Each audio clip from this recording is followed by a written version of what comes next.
¿Cómo están, estudiantes del segundo grupo? Quien les habla es la profesora Natalie del área de lenguaje. El día de hoy vamos a tratar el tema Historia del Español, parte 1, que compete el día 18/03/2020. El objetivo del tema es conocer las lenguas que influyeron en la formación del español.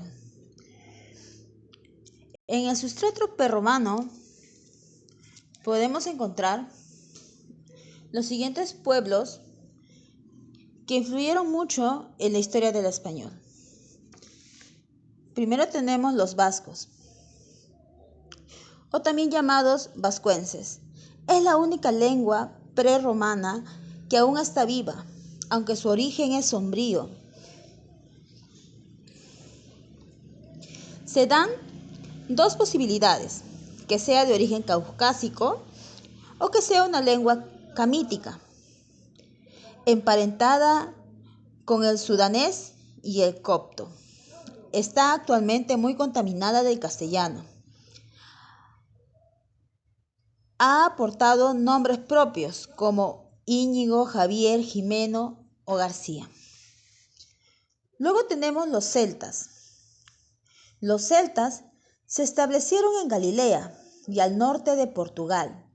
Existen varios topónimos de origen céltico: Bracara, Aebura, Letizama, Mundobriga, Conimbriga, Segovia, Segontía, Clunia, entre otros. Bien, luego tenemos los íberos. Las primeras noticias nos llegan por medio del Estrabón, que los llama celtíberos, porque para entonces ya estaban fundidos racial y culturalmente con los celtas. Sin embargo, ya Heródoto de Halicarnaso hablaba de Iberia, la región del río Iber.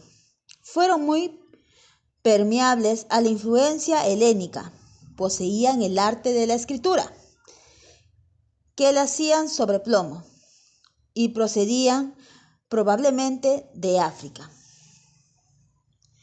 Luego tenemos los tartesios, llamados también tudertanos. Se establecieron en las cercanías del río Guadalquivir. Su escritura empleó signos distintos de los íberos, a pesar de que los dos pueblos, al parecer, provenían del continente africano. Luego tenemos los fenicios, llamados también cartaginenses. En el año 1100 a.C. fundaron los fenicios la ciudad de Gadir. Los fenicios tuvieron una lengua y un alfabeto que influenció notablemente.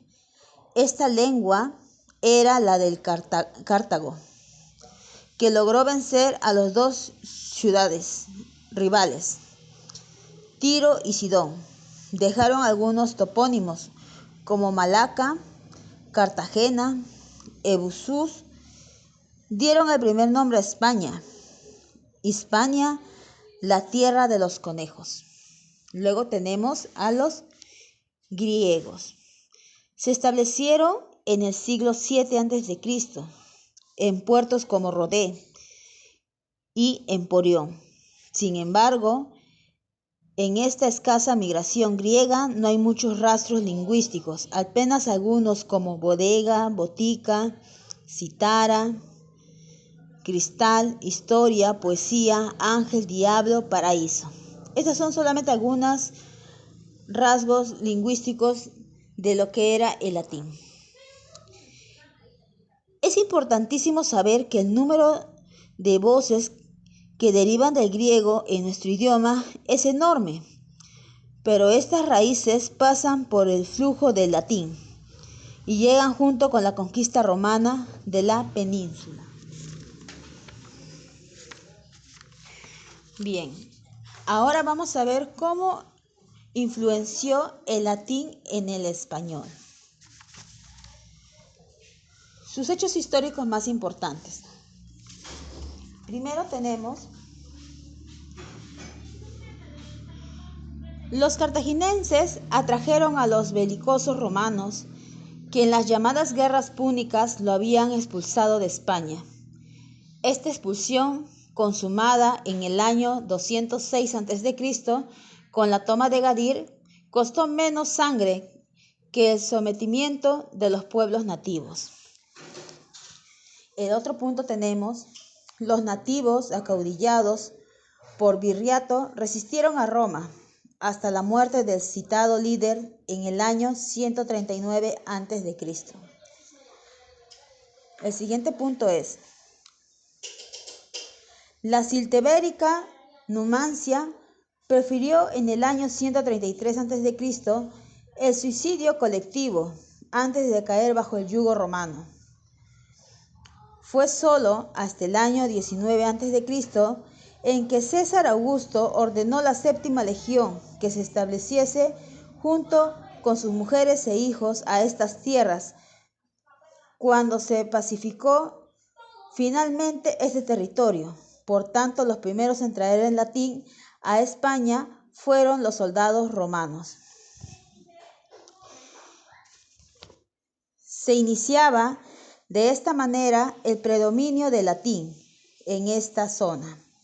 Los nativos tuvieron que soportar algunas décadas de bilingüismo hasta que adoptaron el latín como su lengua oficial. Sin embargo, se distinguió desde el principio de la invasión romana un latín culto, próximo al latín clásico, diferente del latín vulgar, del pueblo, en su mayoría conformado por soldados y campesinos. Luego tenemos lo que es la lengua visigótica. Los primeros bárbaros que llegaron a España fueron los vándalos que se establecieron en Andalucía. Dejaron tanta destrucción que hasta ahora el nombre de vandalismo tiene un significado negativo. La invasión no se produjo hasta que en el año 414 de nuestra era, los godos, comandados por Ataulfo, llegaron a España, se establecieron en Cataluña, tierra de los godos, y asimilaron el latín. Sin embargo, este latín era bastante diferente del latín clásico, del desmembrado Imperio Romano. Ya había adquirido algunos caracteres especiales. Dentro de los aportes gramaticales de los globos tenemos el uso del artículo y de la voz pasiva. Luego tenemos el lenguaje árabe. Los árabes invadieron España portando la bandera de Islam y derrotaron al último rey godo, Rodrigo, en la España de Guadalete en el año 711. Así los españoles se refugiaron en el norte, en las montañas de Asturias, a la espera de un momento oportuno para contraatacar. Se puede decir que el árabe es la segunda lengua que más aportó al español. Por último tenemos el nacimiento del castellano. En el año 722, Pelayo detiene el avance de los árabes en la batalla de Covadonga. A partir del siglo VIII empieza la conquista de la península por parte de los asturianos, leoneses y vascos. El castellano, que en sus inicios era un simple dialecto del latín, tuvo su origen en la zona de Catambria en el siglo X, ya que los manuscritos más antiguos del español datan aproximadamente de este siglo y fueron descubiertos en el convento de Silos y de San Millán. Posteriormente aparecen las jarchas, que son estribillos de 1 o 2 versos escritos por mozárabes. Con la aparición del Mío Cid, el castellano adquiere Valor literario. Castilla, que al principio era un simple condado, va creciendo en importancia hasta que en 1260 el rey Alfonso X, el Sabio, oficializa el castellano como el idioma de España. La consolidación del castellano se produce en 1492, año en que se producen tres acontecimientos importantes. El primero, son expulsados los últimos árabes de Granada. El segundo, Colón descubre América y con ello el castellano se expande en otros territorios.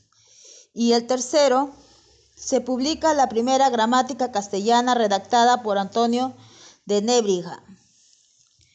En 1713 se funda la Real Academia Española de la Lengua, cuyo primer presidente fue el Marqués de Villena, durante el reinado de Felipe X.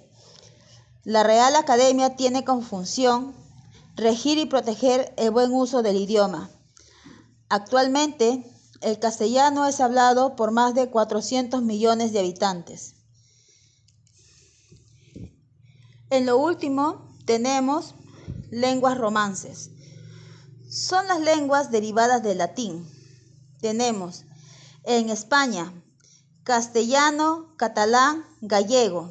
En Portugal, portugués. En Francia tenemos francés y provenzal. En Italia, italiano y sardo. En Rumania, rumano. En Suiza, retorromano. Bien, esto es la primera parte de la historia del español, en lo cual ustedes van a hacer un mapa mental de la manera que ustedes mejor se acomoden, ¿sí? Y me lo envían a mi WhatsApp. Eso es todo, chicos. Cuídense. Bye.